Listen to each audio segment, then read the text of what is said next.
I never believed in fate. That's something people say when life surprises them, when things fall into place in ways they never expected. But that night, beneath dim yellow lanterns, the smell of grilled corn and roasted chestnuts thick in the air, I started to wonder if maybe, just maybe, the universe had decided to nudge me a little. It was just a regular Saturday evening. I'd been in the city for business, networking at a fintech summit. After hours of stiff conversations and dry champagne, I wanted something real, something warm. I wandered down the narrow alleyways of the old quarter, drawn by music and chatter, until I stumbled into the heart of the night market.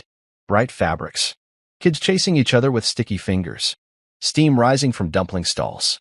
It felt alive, authentic. It felt like the kind of place people with actual stories lived. That's where I saw her, Soraya. She stood behind a tea booth, gently waving a hand fan while arranging jars of hibiscus and jasmine blends. Her posture was graceful, but her eyes were quick, sharp, alert. I wasn't trying to flirt. I swear I wasn't. I just pointed at a jar with tiny dried flowers and asked, "Does this taste as good as it smells?" She smiled, and I swear, it felt like the world paused for half a second. "It tastes better," she said. We started talking. About tea, about the weather, about how she thought business guys like me never smiled in public. I grinned. She asked if I was one of those spreadsheet warriors who didn't know how to relax. I told her I ran a tech firm but preferred real conversations to quarterly reports. She laughed. "Well, a rich guy who drinks floral tea. That's new." I didn't even flinch at the rich comment. It felt playful, not pointed. And maybe part of me liked the fact that she could tease me so easily. She had a rhythm to her voice, a confidence. She didn't try to impress me. She didn't need to. I ended up staying at her booth for nearly 40 minutes. She introduced me to her uncle, who barely looked up from counting change but nodded with a grunt when she said I was a curious customer. We talked about local flavors, about where she grew up, how she used to sneak extra cinnamon into the batches when her uncle wasn't looking. She was layered, and I liked that. As I was about to leave, she handed me a small bag of loose tea leaves. "On the house," she said. "Come back next week and tell me what you think." And just like that, I was hooked. I came back the next weekend, and the one after that. We started walking through the market together after she closed her booth. I learned her favorite vendor was a grumpy man who made the best lamb skewers. She learned I hated cucumbers with a passion. I told her how I grew up on the East Coast, the son of a steel worker and a school teacher, and how I built my company from my college dorm. She told me about moving here with her family when she was 10, about how tight-knit they were, how much they protected each other. "They're strict," she warned me once. "Old school. They like people who come from where we come from." I didn't flinch. I told her I respected that I was willing to try. We kept seeing each other. Market walks turned into late-night phone calls. She met me for lunch near my office. I helped her move some inventory to a new pop-up space. She helped me pick out a more relaxed jacket when I wore the same navy blazer too many times. She was a puzzle, and I wanted to understand every piece. I wanted her to feel safe, seen. We didn't move too fast, but when it clicked hard. I remember the first time I brought her home. My place isn't flashy modern, sure, but warm. She walked in, looked around at the open space, the shelves filled with old vinyl and books, and said, "Huh, you don't seem like the type to live somewhere cozy." I laughed. And what type do I seem like? The type who forgets to eat when he's working. The type who buys expensive things but forgets socks. She wasn't wrong, but she stayed the night. And a week later, she was back again. Soon we were a thing, officially. I was proud to be with her. I brought her to networking dinners, charity events, even one of my childhood friends' weddings. She fit in, charming and elegant, but always herself. I like that. She didn't try to become someone new just to blend in. When she started talking about opening her own boutique full-time, I said I'd support her. I didn't hesitate. I wanted her to grow, to shine. She had a strong eye for design, a passion for storytelling through fabrics. She just needed a chance. So I helped her get the space. I spoke to a realtor, helped draft the lease, wired the funds. She was grateful. At least, I thought she was. Things started blending quickly. I met her parents once in passing. They didn't say much, just polite smiles and nods. She said they were shy, reserved. I didn't push. I should have pushed. But in that moment, back then, I was just a man falling for someone who made the world feel textured again. Someone who made tea into poetry and who didn't ask me about numbers or quarterly growth. She asked about my dreams. She asked if I believed in good people. She asked what kind of father I wanted to be someday. And maybe that's why I didn't see the cracks. The little gaps between her words. The way she sometimes dodged questions about her past. The way she never wanted to speak English around her family when I was nearby. I told myself I was overthinking. That love meant patience. That we'd figure it out. I wasn't a fool. But I didn't know I was being played. Not yet. That night at the market was still fresh in my head. Her eyes catching the lights. Her laughter mingling with the sounds of a city I thought I understood. And in that moment, all I wanted was to build something with her. A future. A life. I had no idea how much of that dream was built on silence. On words I couldn't understand. On laughs I thought were innocent. Until later. When I finally hit play. They say when you love someone, you step into their world. Even if it's unfamiliar. Even if it doesn't quite make sense at first.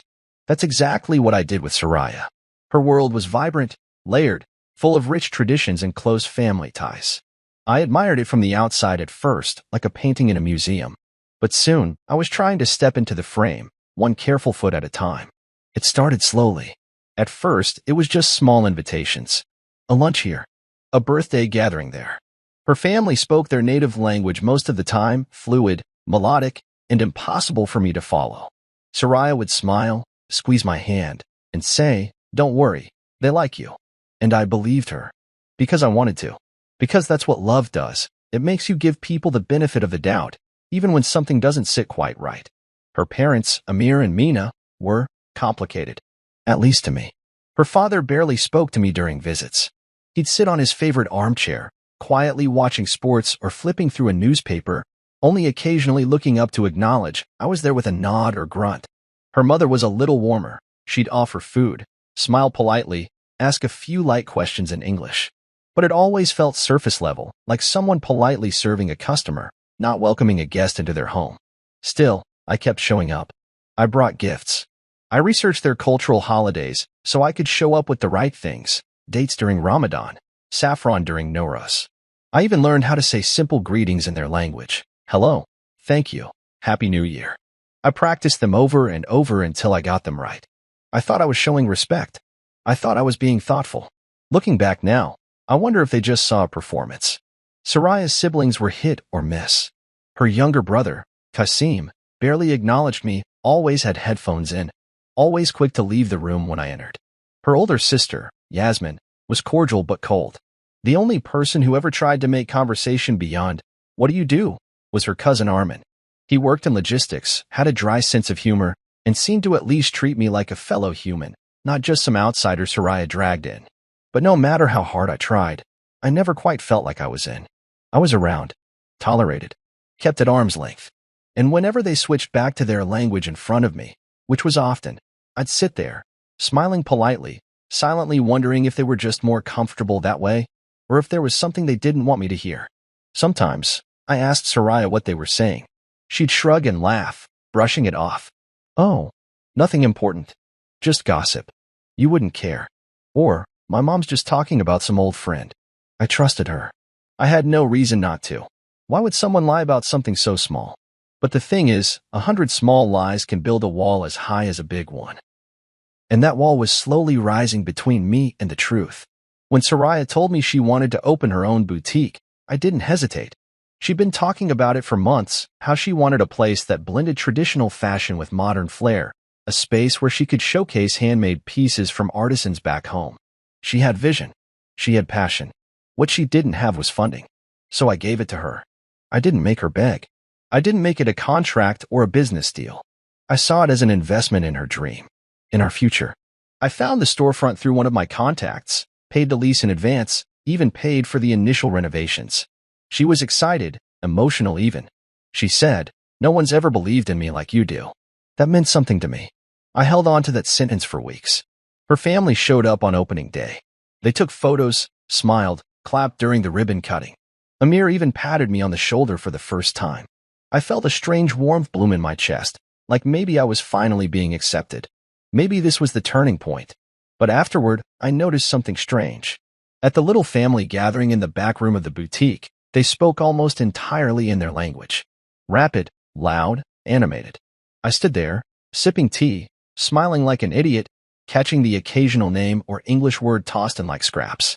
Every time I glanced at Soraya for translation, she'd smile and say, "They're just excited.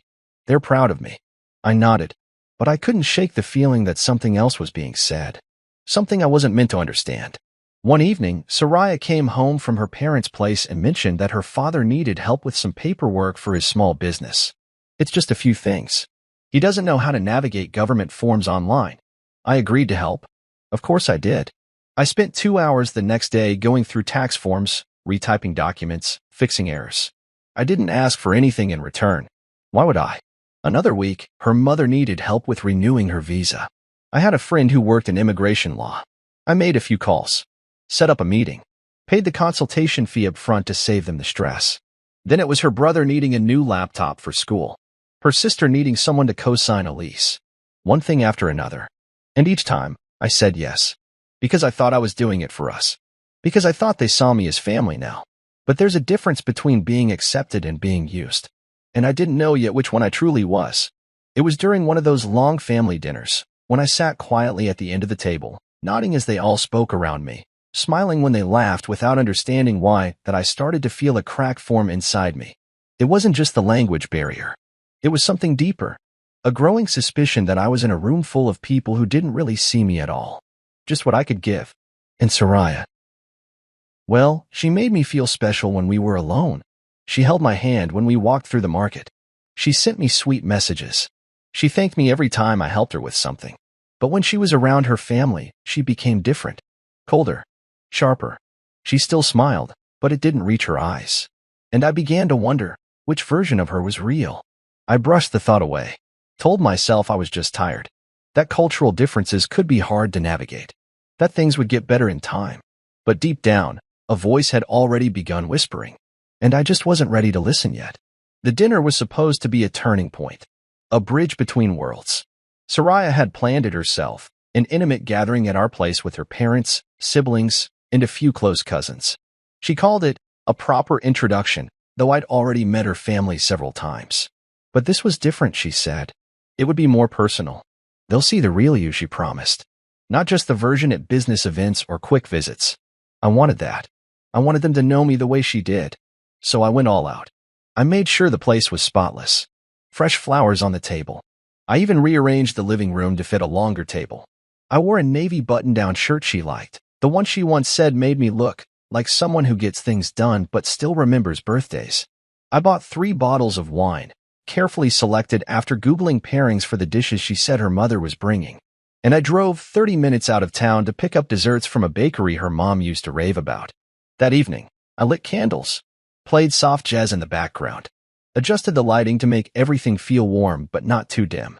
When her family walked in, I greeted each of them with a smile and a handshake. Her mother smiled thinly.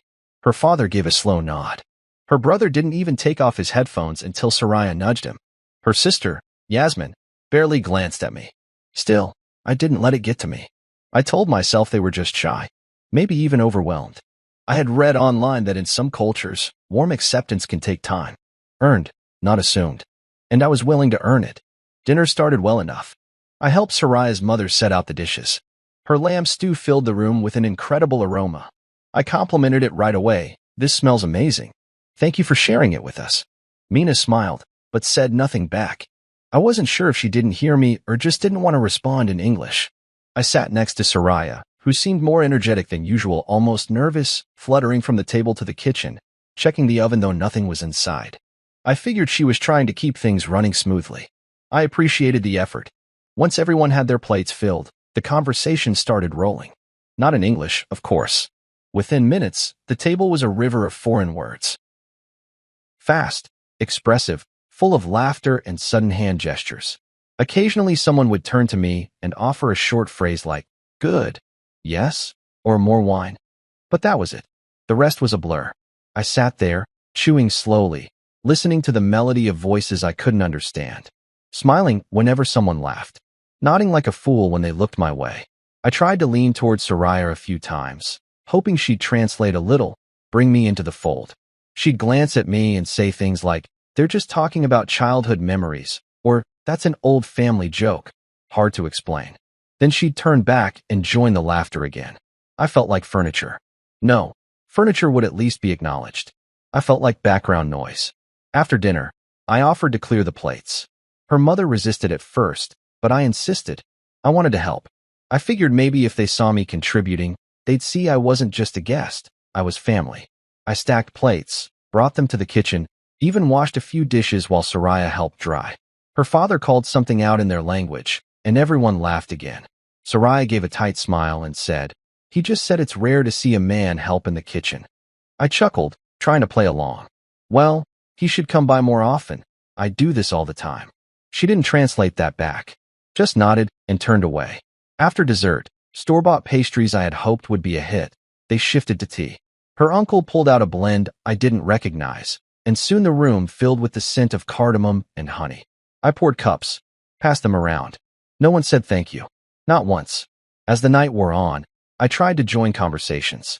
A few simple questions. "So, Kasim, how's school?" Or, "Mina, I hear your garden's doing well." But the answers were short, often in broken English or mumbled replies that led right back to their native tongue. It was a strange kind of loneliness, to be in your own home, at a table you prepared, surrounded by people who refused to let you in. But I kept smiling. I kept pouring tea. I kept hoping. At some point, Soraya's cousin Armin caught my eye from across the room. He gave me a look, neutral, but slightly apologetic. He raised his cup and nodded once, like a quiet signal. I appreciated that. He wasn't rude like the others. He didn't say much, but at least he seemed aware of the imbalance. Eventually, it was time for people to leave. I offered to drive Armin home since he lived nearby. He accepted. I grabbed my keys, thanked everyone for coming, and waited for Soraya to join me at the door. She stayed back, saying goodbye in their language, hugging her mother, chatting with her sister about something I couldn't understand. It was like I had faded from existence the moment they finished eating. As we drove, Armin was quiet at first. Then he said, "You're patient." I glanced at him. Is that a good thing or a bad thing? He gave a half shrug. Most people would have said something by now. "But you kept your cool." I smiled faintly, unsure how to respond. "Well, I care about her," I said. "And I care about her family." He nodded but said nothing more. After dropping him off, I drove home in silence. When I walked in, Soraya was already on the couch, scrolling through her phone. She didn't even look up. "That went well," she said. I paused. "Did it?" She finally glanced at me. "What do you mean?" I barely said 10 words all night. I felt like an outsider. She sighed, as if I was being dramatic. "It's just how we are. They're more comfortable in their language. It's nothing personal." "I know," I said, sitting beside her. But it felt like I wasn't even there. She turned back to her phone. "You're overthinking. They like you. They're just not expressive in the same way." I stared at the floor, the smell of her mother's stew still lingering in the air. I wanted to believe her. I wanted to believe I was welcome, that this dinner meant progress. But something didn't feel right. And no matter how much I tried to ignore it, I couldn't shake the weight pressing against my chest. That night, after she fell asleep, I stood in the hallway near the living room.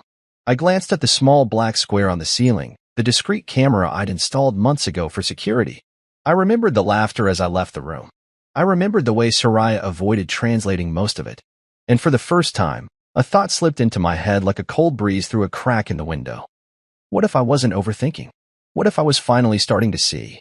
I couldn't sleep that night. Not because of noise or bad dreams, but because something inside me had shifted, like a door quietly creaking open in the back of my mind. A door I'd kept shut for too long. I lay there next to Soraya, listening to her soft, steady breathing.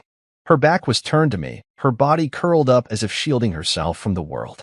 But I wasn't the world, I was her husband. And yet, I'd never felt more D. I walked into the kitchen, turned on the low light above the stove, and made myself a cup of tea. Ironically, one of the blends from her boutique. I didn't even taste it. My mind was somewhere else entirely. It replayed the night's dinner like a bad highlight reel. The laughter I didn't understand, the glances exchanged when I spoke, the way her father muttered something right after I left the room to grab extra napkins, and how everyone exploded in laughter immediately after. It wasn't just cultural difference anymore. It was deliberate exclusion. And the more I thought about it, the more I realized this wasn't a one-time thing. That's when I remembered the cameras. I'd installed a basic smart surveillance system throughout the apartment when I first moved in, discreet, high quality, the kind of thing any tech guy would have. Two cameras in the living space, one near the kitchen, another above the entryway. They were mostly for security purposes, but they had audio. I rarely checked them. I had nothing to hide and no one to suspect. Until now. I walked over to my home office, unlocked my desktop, and opened the surveillance software. The interface greeted me like an old friend I hadn't seen in months. I scrolled back to the evening. Around the time I left the living room to drive Armin home. There they were. Frozen images of her family sitting on our couch, sipping tea, plates still dirty on the table. I clicked play. The voices came through clearly. Fast. Sharp. All in their language. My stomach tightened as I watched them laugh again. I watched Soraya lean toward her mother and say something while pointing to the kitchen, right where I had just been. I didn't know what she was saying, of course, but I knew a tool that did. I clipped the footage. Clean audio. Exported the file. Then I uploaded it to a transcription and translation service I occasionally used for international tech support at my firm. It wasn't free, but it was fast. I typed in my payment details without blinking and hit send. It would take an hour. During that hour, I sat in the dark office, staring at the wall. 100 thoughts raced through my mind, all crashing into each other like waves. Was I being paranoid? Was I reading too much into this? Maybe they were just telling jokes. Maybe I was the one who didn't belong, and that was nobody's fault. But deep down, I already knew. When the translation came back, I opened it slowly, like peeling off a bandage you know is hiding something worse than a wound. The text was cold, direct. Soraya, he's not handsome at all. EW. But he is rich. Mina. Well, he knows his place. Amir. He's our family ATM. Smart choice. There was more. Laughter. More comments. Sarcasm about my cooking compliments. Her brother mocking my effort to learn their greetings. Her sister mimicking my voice. This smells amazing, she'd said in a whiny tone, triggering more laughter. And Soraya? She didn't stop them. She joined in. She was the one who said the thing that hurt the most. He's like a puppy. Feed him a little, and he follows you everywhere. I sat there frozen. I read the transcript again, and again, and again, as if maybe the words would change, as if maybe I'd missed a sentence that explained it all. But the truth didn't stutter. It sat there, bold and bare. They weren't reminiscing. They weren't shy. They weren't hesitant to include me.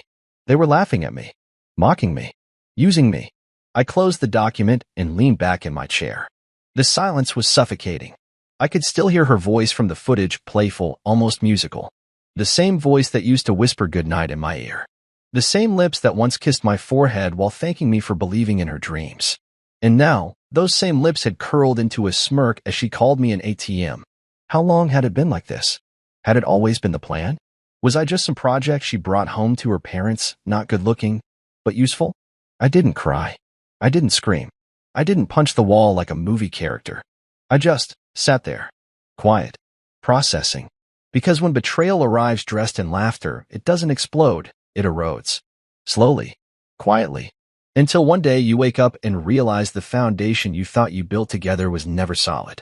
Just painted concrete, beautiful on the outside, hollow inside. Around 5 a.m., I stood up. I walked to the living room and sat on the couch, right where they had sat, right where they had mocked me. I looked around at the photos on the wall. One of us at the Grand Canyon. One of her at the boutique opening, her arm hooked around mine, eyes sparkling. I looked at those pictures and wondered, was any of it real? Was there ever a moment where she looked at me and didn't see dollar signs? She stirred around 6:30. I heard her feet pad softly into the hallway. When she entered the living room and saw me sitting there, fully dressed, laptop open on the table, eyes locked on her, she paused. Hey, she said slowly, rubbing her eyes. You okay? I didn't answer. Instead, I turned the laptop toward her and clicked play. The video began. Their laughter filled the room again. Her voice, her words, crystal clear with the subtitles I had added myself. She froze. Her hand fell away from her face. Her mouth opened slightly. When her voice on the screen said, he's not handsome at all. EW. But he is rich, she looked at me. Panic rising. Read. I held up a hand. Don't. Just don't. Her eyes welled up. It's not what you think. They were just joking. My family can be harsh, but it's cultural. You called me a puppy, I said quietly. You said I follow food. You said I'm not attractive, just convenient. She swallowed. Hard. I didn't mean it like that. It was a moment. A dumb moment. I didn't know you were recording. Exactly, I cut in. You didn't know. So that's who you really are then, when you're not pretending. I was nervous. I wanted them to accept you. Sometimes we joke around, but it's not serious. Not serious? I laughed bitterly. I funded your dream. I helped your parents. I carried your world on my back. And the whole time, you were laughing behind mine. She began to cry. I messed up. I didn't mean to hurt you. I didn't say anything. Because in that moment, I realized something. I wasn't angry. I was done. I didn't go to work that morning. Instead, I stayed in the silence of my apartment. No music, no calls, no emails. Just the low hum of the refrigerator and the occasional buzz of my phone vibrating against the table. A new message from Soraya every 20 or 30 minutes.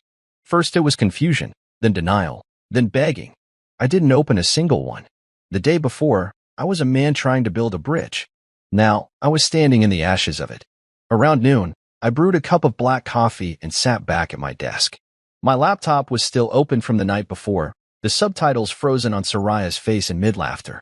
I watched it again, not because I was unsure, but because I needed to understand how deep the roots of this betrayal went. I skipped to the moment I left the dining room to take Armin home. It started subtly.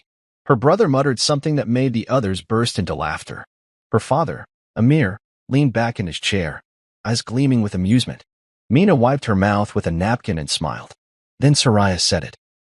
He's not handsome at all. EW. But he is rich. She even wrinkled her nose, like I was something she had to endure. Then her mother joined in. Well, he knows his place. Her father laughed harder. He's our family ATM. Smart choice. They all chuckled. No shame. No discomfort. Not even a trace of guilt. That was the part that stuck with me, not just the words, but the comfort with which they said them. How normal it seemed. How automatic. As if it wasn't the first time. As if it was just how they saw me. How they always saw me. I paused the video and stared at the screen. I wasn't a person to them. I was a resource. I thought about all the times I'd paid their rent when they were short. The laptop I bought for Qasim without blinking. The immigration lawyer I paid to help Mina. The business mentor I set up a meeting with for Soraya's boutique. And they laughed. They laughed at me. I felt a numbness take over. Not the kind that dulls pain, but the kind that hardens you. The kind that replaces the ache with something colder, sharper. I opened a folder on my desktop labeled Home Security. Inside, I had archived clips from the night before, all time-stamped. I exported the entire 2-hour file and saved it to a new drive. Then I opened my email and began typing a message. To myself. Subject, translated footage, dinner night. Attached was the file, along with the subtitle file and translation logs. I wasn't sure what I'd do with it yet, but I knew one thing. This wasn't going to stay buried. After that, I stood up, grabbed 2 empty suitcases from the closet, and began packing her things. Clothes, jewelry, makeup bags, hair tools, sketchbooks, everything. I didn't fold anything. I didn't take time to wrap or organize. I placed everything in the suitcases as coldly as her words echoed in my head. The closet went from full to bare in 20 minutes. The bathroom shelves emptied. The drawers cleared. Her presence slowly erased. Around 3 p.m., I sent her a text. Your things are packed. Come get them. Don't bring anyone. 10 minutes later, she replied. Please, read. Let's just talk. I didn't answer. When she showed up an hour later, her eyes were red and puffy. She wore a hoodie and no makeup, the same girl I used to curl up with on movie nights. Only now, all I could see were the words. The sneers. The smirks. I opened the door and stepped aside without saying anything. She hesitated at the threshold. Read. I'm sorry. I nodded toward the suitcases. Take them. She stepped in, moving cautiously, like one wrong word might detonate the room. I didn't mean what I said. It was just stupid family humor. You don't know how my parents are. They're harsh. It was a dumb moment. You laughed, I said, my voice flat. She wiped her cheek. Because I didn't want them to think I was weak. I didn't want to look like I was in love with someone they didn't approve of. And what was I supposed to be? A secret project? I stepped closer. You called me an ATM. Your father said that out loud and you laughed. She dropped her gaze. I was scared. No, I said. You were comfortable. She didn't respond.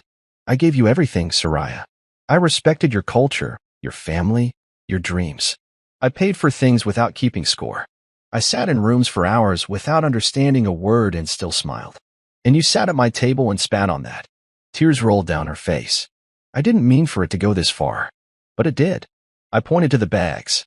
And now it's done. She cried harder. You can't just throw everything away. Funny, I said. That's exactly what you did. She turned and walked out. No more arguments. No more apologies. Just the soft roll of suitcase wheels fading down the hall. I closed the door. Locked it. Then leaned against it with my eyes shut, finally exhaling the weight I'd been carrying for far too long. That night, I sat in bed, phone on silent, laptop closed, lights off. I didn't feel empty. I felt clean. But the story wasn't over. Because even if I'd thrown her out of my home, what she and her family did wasn't just cruel. It was intentional. It was patterned. And I knew, deep down, they'd try to flip the narrative. Make me look like the problem. The villain. So I backed everything up. Triple copies. Hard drive. Cloud. Flash. Because the next time they tried to laugh at me, I'd make sure the world was watching. The next morning, I woke up before the sun. I didn't sleep much, but I didn't feel tired either. It was a strange kind of calm, the kind that shows up after the storm, when the damage is already done and there's nothing left to argue about. My apartment was quiet. The closet was half empty. The scent of her perfume that used to linger in the hallway was already fading. I made a strong cup of coffee and sat in the living room. Everything looked exactly as it did the night of that dinner, except now the silence meant something. It wasn't peaceful anymore. It was aware. I don't know how long I sat there before the buzzer rang. I didn't need to check who it was. I already knew. I pressed the intercom button. Come up, I said. No warmth. No welcome. Just instructions. A few minutes later, she walked through the door, Soraya. No suitcases this time. Just herself. No makeup, dressed in a plain gray hoodie and leggings. Her hair was tied up, and her eyes looked like she hadn't slept either. But what struck me wasn't the exhaustion in her face. It was the desperation. She didn't say anything at first. Just stood there in the entryway like she didn't know if she was allowed to go further. Sit down, I said, pointing to the couch. She obeyed without a word. The same couch where her family had once sat, laughing at my expense. The same couch where she'd once curled up with a blanket, watching documentaries and sipping tea I made her. Now, she looked like she was on trial. I walked over to the coffee table and opened my laptop. It was already queued up. The same footage. Same translation. Same subtitles. I turned the screen toward her. Play it, I said. Her hands trembled slightly as she moved the cursor. I sat across from her, arms folded, watching her more than the screen. It played again. Her father. Her mother. Her brother. Her sister. The jokes. The laughter. Her voice. He's not handsome at all. EW. But he is rich. That familiar smirk. The loud laughter. The words that hit harder every time I heard them. She didn't cry at first. She just kept watching, biting her lower lip, jaw clenched. I could see the moment her expression broke, the part where she said I was like a puppy. That did it. Her eyes glossed over. When the video ended, she finally looked at me. I know how it sounds, she whispered. But I swear, it was just a joke. You keep saying that, I replied, voice low. But who were you joking with? Your family? Or me? It wasn't about you, she said quickly. It was about them. I was trying to fit you into a picture they'd accept. I was scared they wouldn't respect me if I looked too soft, too attached. Too in love with your husband? I said sharply. Is that what you were hiding? Her face dropped. I didn't want them to think I married you just for money, ironically. So I leaned into their view of you, made it a joke, so I wouldn't look weak. I laughed, but it wasn't a kind sound. That's rich. You tried to not look like a gold digger by calling me rich and unattractive to their faces. She looked away, lips trembling. I messed up. You did, I said. And you weren't drunk. You weren't coerced. You were comfortable. You laughed with them. You didn't flinch when they called me your ATM. You didn't correct them. You didn't defend me. You joined in. She finally began crying, softly at first, hands covering her face. I know I did. I was wrong. I didn't think you'd ever hear it. That's not an excuse. God, I'm so ashamed. There was silence for a few moments. I stood up and walked to the kitchen, poured a glass of water, and brought it back. She took it, hands shaking. You didn't just embarrass me, Soraya, I said. You turned me into a transaction. And you did it in my home. After everything I gave, after everything I shared. You made me a joke to the people I was trying so hard to please. She nodded, eyes wet. I didn't deserve any of it. Not you. Not the boutique. Not the dinners. Nothing. I sat back down. I need to ask you something. She looked up. When did it start? She blinked. What? When did they start mocking me like that? Was it always happening behind my back? She hesitated. That pause told me everything. I don't know, she said slowly. Maybe not at first. But after we got serious, and you helped with things, it became easier for them to assume. To assume I was only useful because I had money. I finished for her. She nodded, wiping her eyes. I let it happen. I should have stopped it. I should have told you. I didn't think it would get this far. But it did, I said. And here we are. She was quiet, just breathing, her chest rising and falling like she was waiting for a sentence to be handed down. I'm not trying to win you back, she said suddenly. I know I don't deserve that. But I wanted to look you in the eye and say I'm sorry. Not just through texts or emails. I had to say it out loud. You said a lot out loud already, I muttered. Just not in English. That one stung. I could tell by the way she winced. I don't expect forgiveness, she said. I just wanted you to know it wasn't all fake. Not all of it. I really did love you. I still do. I looked at her for a long time. Then I shook my head slowly. You love the life, not the man. She didn't argue. She stood up, wiped her face, took a breath. Okay, she whispered. I understand. I walked her to the door. No hugs, no lingering, just a simple nod. As she stepped out, I said one final thing. You don't get to treat someone like a joke and then expect them to rewrite the ending for you. Life doesn't work that way. She looked back once, eyes wide, full of sorrow. But I was already closing the door. The call started the very next day. Unknown number. Then again. I didn't pick up. The voicemails were in her father's voice first. Calm, measured, but laced with quiet authority. We need to speak. This behavior is unacceptable. You don't throw family into the street over a misunderstanding. Then her mother. A little sharper. You've embarrassed all of us. Soraya is heartbroken. And you, recording us like that? In your own home? Shameful. I sat on my couch, phone in hand, listening to those messages with the same numb expression someone wears when watching strangers argue on the news. Detached. Done. They weren't reaching out to apologize. They weren't reflecting. They were offended. Because I caught them. Because I didn't roll over and keep smiling. Because I didn't let the joke continue. Later that afternoon, I received a long email from her older sister. I didn't even remember giving her my email, but there it was, 3 paragraphs accusing me of being emotionally immature, of weaponizing cultural differences, and humiliating a woman who only wanted to belong. I didn't reply. What would I say? That their family jokes came with closed doors and fake smiles? That the man they called an ATM had finally run out of patience? No. I wasn't interested in defending myself to people who had never once tried to understand me. They could talk among themselves. They always did anyway.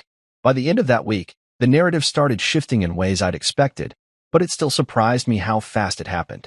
A few of our mutual friends, mostly people from the boutique scene, began sending me screenshots, tweets, comments, subtle jabs. Money doesn't make you kind. Some men can give you the world but never feel like home. And the worst one, posted by someone I didn't know, but clearly in Soraya's circle. Imagine being recorded in your own language in someone else's house just for being yourself. Gross. That post had hundreds of likes. People clapping back at an invisible villain, without ever hearing my side. Soraya didn't post anything directly at first. She stayed quiet. But I noticed her old captions started changing. Photos of us disappeared one by one.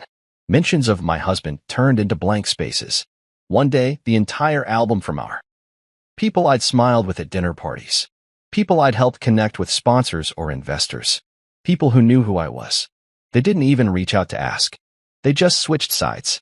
Quietly. Politely. Like they were changing shoes before entering a new house. I thought about clapping back.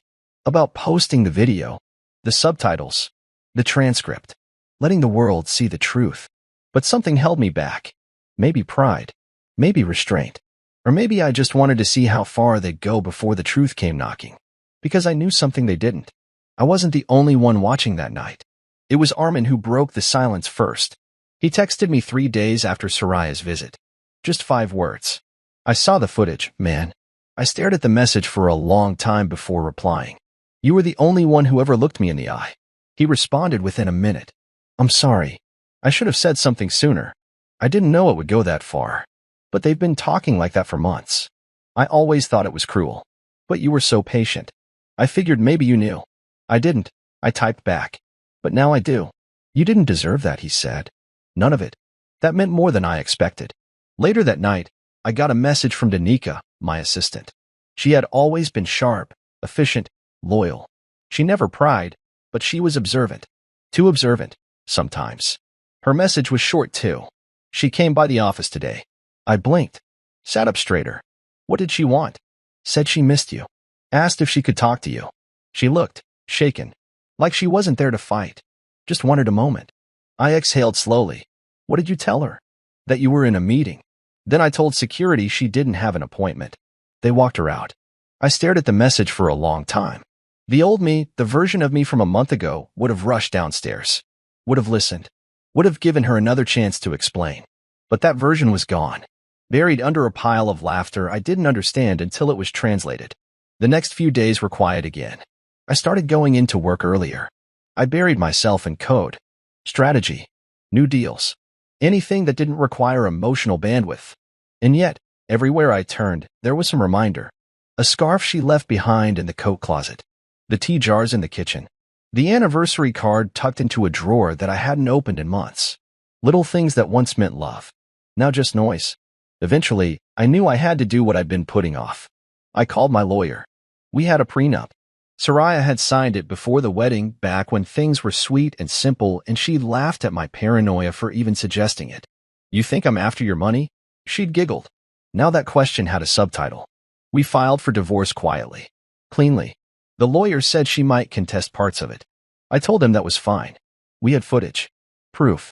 Intent. And we weren't bluffing. It took less than a week for her attorney to fold. She didn't get the boutique lease, it was in my name. She didn't get a cent of my company shares, they were protected. What she got was silence. What I got was peace. By the end of that month, the online chatter shifted again. The video had leaked. Not by me. But someone dropped it in a private group chat. Then someone else forwarded it. Eventually it reached someone with a platform, and just like that, the smirks, the sneers, the laughter behind my back were public. And people did not like what they saw. Brands began quietly pulling out of Soraya's boutique. One even posted a public message. We do not align with this kind of disrespect toward partners and supporters. Her boutique's social page went silent. Her last post, a week later, was a plain text image. Sometimes we lose the people who held us up because we forgot to hold them back. Comments were turned off. She vanished offline the next day. No more subtle digs. No more curated narratives. Just quiet. And for once, I welcomed it. It was a Wednesday. Quiet. Gray skies, light drizzle. One of those days where everything feels still, like the world's holding its breath. I had just wrapped up a meeting with a new software vendor and was sitting in my office, sipping coffee that had gone cold an hour ago, when Danica buzzed my desk. Sir, you might want to come to reception. Her voice wasn't calm like usual. It was measured, gentle. That careful tone people use when something's not part of the routine. Who is it? There was a pause. Then, it's her. I didn't have to ask who. I already knew. I let out a slow breath, set my cup down, and stood up. Part of me wanted to turn right back around. Go into the server room, lose myself in code or numbers. But another part, something quieter and more certain, told me this was necessary. Closure didn't always come on your terms.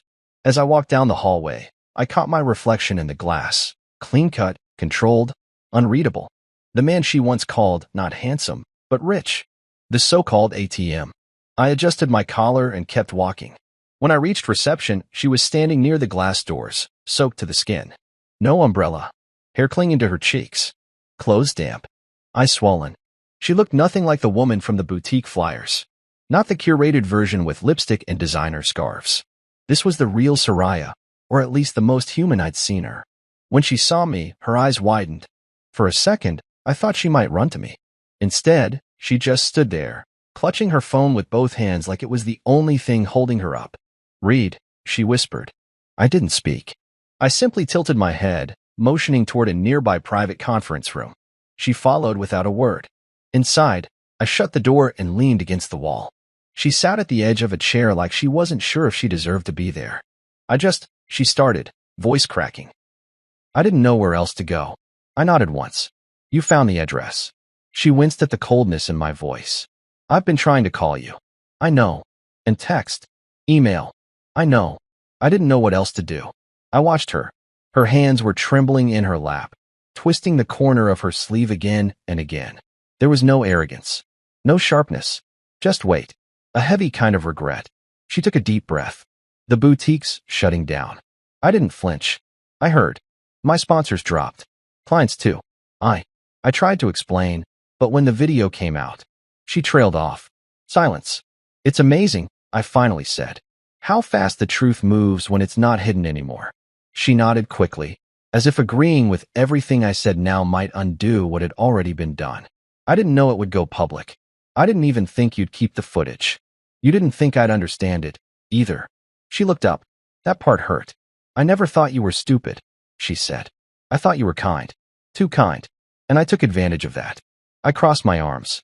Is that your apology? No, she said quickly. That's just the truth. Another beat of silence. I didn't come here to ask for anything, she said softly. I just needed you to see me, not the woman online. Not the one in the video. Just me. Even if you never speak to me again. I tilted my head. Why? Because I can't live with the last time we spoke being like that. I studied her. Not with anger. Not even with pity. Just clarity. She had made her choices, and now she was here, standing in the echo of them. You were given a gift, I said, keeping my voice calm. A partner who supported you, believed in you, helped you build something from scratch. And what did you do with that? She didn't answer. You mocked him. You allowed others to do the same. You belittled what you didn't deserve. And now you're here because the fantasy cracked, and you're left with the truth. She wiped her cheek. I deserve that. No, you don't, I said quietly. You deserve worse. But I'm not interested in punishing you. Her lips trembled. Then what are you interested in? I looked her dead in the eye. Peace. She nodded slowly. And do you have it now? I thought about it for a moment. About the silence in my apartment that no longer felt hollow. About waking up without checking my phone for someone else's mood. About building my business, expanding quietly, cleanly, without feeling the need to prove my worth. Yes, I said. I do. A tear rolled down her cheek. I loved you, she whispered. You loved the idea of me, I corrected. You loved the support, the money, the foundation I gave you to climb. But love isn't what you said at that table. She closed her eyes. I wish I could take it back. I shook my head. You don't get to. That's the thing about words. Once they're spoken, they echo. She nodded again, slower this time. Defeated. Hollowed out. I'm not here to beg, she said. I wanted to be accountable. You are, I said. You're living in it. She stood up. Gently. No rush. She reached into her bag and placed a small envelope on the table. What's that? Receipts, she said. For everything you gave me toward the boutique. The lease. The startup costs. Inventory. I know the prenup protected you legally. But this is my effort to repay you. Over time. It's not much now, but I'll find a way. I stared at the envelope for a moment. She was right. It wasn't necessary. I had already walked away from that chapter. But something about the gesture felt different. It wasn't manipulation. It wasn't groveling. It was finally respect. I don't want the money, I said. I know, she whispered. But I do. She walked to the door, paused, and turned one last time. Thank you. For everything. Even when I didn't deserve it. Then she left. And I didn't stop her. I didn't chase her. I just sat there, staring at the empty chair she left behind. For the first time since the dinner that shattered it all, I felt light. Not because she was gone, but because I was finally free from the weight of pretending someone ever truly saw me. By the end of that week, I had filed the divorce papers. It wasn't dramatic. It wasn't loud. It was just necessary. Like closing a window during a storm that already ruined the room. I met with my lawyer on a Thursday, sat in a quiet office that smelled faintly of leather and old paper, and signed every page without hesitation. There was no heartbreak left. Only clarity. Any chance she'll contest this? My lawyer asked, tapping his pen against the prenup we'd signed 3 years ago. I leaned back, crossed my arms. She might try, but she won't win. He nodded, flipping through the documents. You've protected yourself well. She walks away with what she brought in. And that's fair, I said. It's more than fair. I left the office feeling lighter than I had in months. The sun was out for the first time all week, casting soft light across the city like some kind of cosmic peace offering. I didn't need it. I had made peace myself. The legal detachment moved quickly. When the papers were served, I got a call from her, one final attempt to talk. I didn't answer. She sent an email. I archived it. There wasn't anything left to say. I had already given her the stage, and she used it to tear down the curtains. What I didn't expect, though, was the internet. It started quietly, just whispers, screenshots in anonymous forums, blurry posts with redacted names. Someone leaked the video. Not just the clip. The full version. The dinner. The subtitles. The moment her father called me an ATM. The moment she laughed and said I was not handsome, just useful. Every word, every insult, every giggle, they were all there, exposed. And the reaction? Instant. Savage. Thousands of comments poured in. TikToks, Reddit threads, commentary videos. People weren't just shocked. They were angry, furious on my behalf. I became the symbol of quiet men who love too hard and get laughed at for it. The invisible backbone. The man behind the boutique. Hashtag justice for the ATM started trending. It was surreal. I never wanted fame. But there I was, my voice clipped into sound bites, my story retold by strangers on podcasts. They didn't even know my name, but they knew what I stood for. And Soraya? Her world cracked open. The sponsors who hadn't dropped her already disappeared overnight. Her boutique's Instagram went from curated luxury to digital silence. I heard from a friend in retail that she was trying to sell inventory at half price, just to stay afloat. Then another rumor, her lease had been revoked. Apparently, her landlord didn't want the drama tied to his building. Her followers vanished. Brands distanced themselves. And when she posted a tearful apology video, shaky camera, no filter, mascara running, it didn't land the way she'd hoped. The comments were brutal. You mocked the man who built you. Keep your tears. Return his money. This is why good guys don't trust anymore. She disabled comments a few hours later, deleted the video the next morning, and then she disappeared. No more updates. No new posts. Just silence. A few people messaged me to ask if I felt satisfied. If seeing her spiral felt like revenge. But it wasn't about that. I didn't want revenge. I wanted truth. And truth doesn't need to shout. It just needs to stand. One afternoon, I got a message from a woman named Lacey. She was a business consultant who worked with several boutique brands. She'd seen my story online, looked into the footage, and was stunned. I help fund ethical fashion brands, she said in the message. Your story reminded me how much good can be built when real people are behind the scenes. If you're ever interested in backing another boutique, one that deserves it, I'd love to chat. I didn't answer right away, but I bookmarked it. Not because I wanted to build another boutique, but because something had shifted. People were seeing me. Not the wallet. Not the background prop. Not the backup plan. Me. For once, I wasn't a supporting character in someone else's highlight reel. A week after the divorce was finalized, I received the official envelope, signed, stamped, clean. I opened it slowly. There it was. The end. Finalized. I placed it in a drawer and locked it without a second thought. That night, I made dinner for myself, something simple. Grilled salmon, garlic rice, steamed vegetables. I set the table for one, played soft jazz, poured a glass of red wine. And for the first time in a long time, I didn't feel lonely. I felt free. There were no cameras, no secrets, no one switching languages to keep me out of the joke. Just me and the quiet I had earned. A few days later, I ran into Armin at a local market. He looked nervous, unsure if he should even approach me, but I gave him a nod and he walked over. Hey, he said, you doing okay? Better than I've been in years, I replied. He nodded. I just wanted to say again, I'm sorry. I should have said something a long time ago. I knew they talked about you like that. I just stayed quiet. I looked at him for a moment, then shrugged. You're here now? That's more than I can say for the rest of them. He exhaled in relief. If you ever want to grab a drink or talk business, I'm around. I've got a few ideas I think you'd find interesting. I might take you up on that, I said. But tonight, I'm just taking it slow. He smiled. You've earned it. That evening, I walked past the old boutique space. The windows were empty now, no displays, no signs. Just bare shelves and silence. The place looked hollow, like a stage after the final act. I stood there for a second, hands in my pockets, watching the reflection of myself in the glass. Not as a fool, not as a joke, but as a man who gave everything and finally remembered what he was worth. I turned and walked away without looking back. It started with a single invitation. A close friend of mine, Dominic, someone who had stuck by me through the silence, sent a message one day. "You're long overdue for good company. Hosting a dinner next week. You in?" At first, I hesitated. For months, I'd associated dinners with masks and hidden meanings, with being the outsider smiling through foreign conversations I couldn't understand. But then I remembered, this wasn't that. This wasn't them. This was my people. My space. So I typed back, "I'll be there." And next week, it's my turn. The following weekend, I hosted dinner at my place. Nothing fancy. No pressure. Just 8 people I trusted. Danica was there, along with her fiancé. Dominic, of course, and his partner.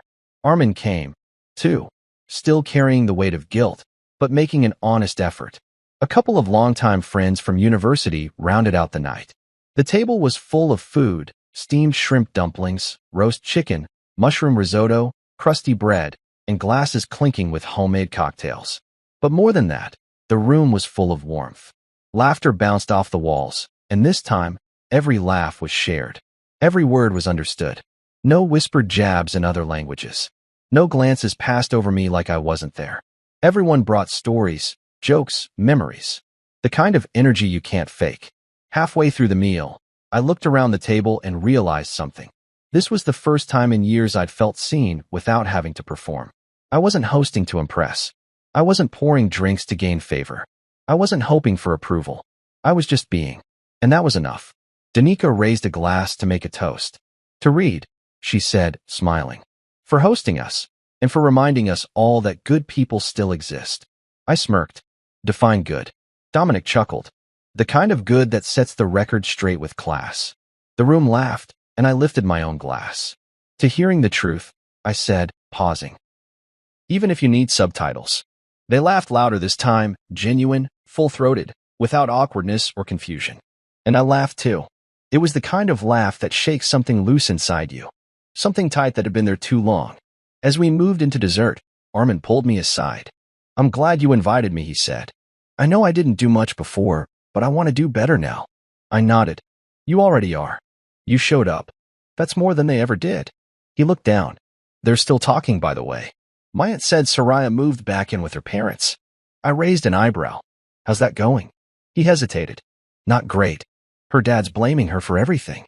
Her mom's trying to act like none of it happened. The house is a mess. They're looking for someone else to blame now that you're gone." I didn't feel satisfaction. Not really. Just closure. "They created the mess," I said. "Let them live in it." Later that evening, as guests left one by one, Danica lingered a bit. She handed me a gift bag. "Just a small something," she said, grinning. Inside was a custom mug, black with gold lettering. Not an ATM. I laughed so hard I nearly dropped it. She smiled. "I figured you deserved something accurate." It sat on my desk the next day at work. I didn't hide it. When people asked, I told them the story. Some laughed. Some were stunned. A few quietly admitted they'd gone through something similar, used, diminished, spoken over. Turns out, a lot of people had been somebody's ATM, but not all of them had footage to prove it. Weeks passed, then months. The divorce never resurfaced. No lawsuits. No angry relatives at my doorstep. Just the occasional ping from a blocked number or an anonymous email that went straight to spam. The online buzz faded. People moved on to new stories. But the lesson stayed. Not just with me, but with the people who watched.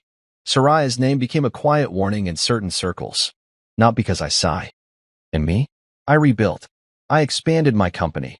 Partnered with another firm on the West Coast. Hired more staff. Promoted Danica. I even took a vacation for the first time in over 2 years, spending a week in Portugal alone, watching the ocean and not thinking about anyone who made me feel small. One afternoon, during a quiet moment on my balcony, I wrote something in my journal. They tried to laugh at me in their language, but I built a life in mine. I closed the book, poured myself a drink, and smiled. Sometimes peace doesn't come with fireworks. Sometimes it just arrives with the sound of your own voice, clear, steady, and finally heard. I didn't need revenge. I didn't need apologies. I didn't need them to understand. Because I understood myself now, and I was more than enough.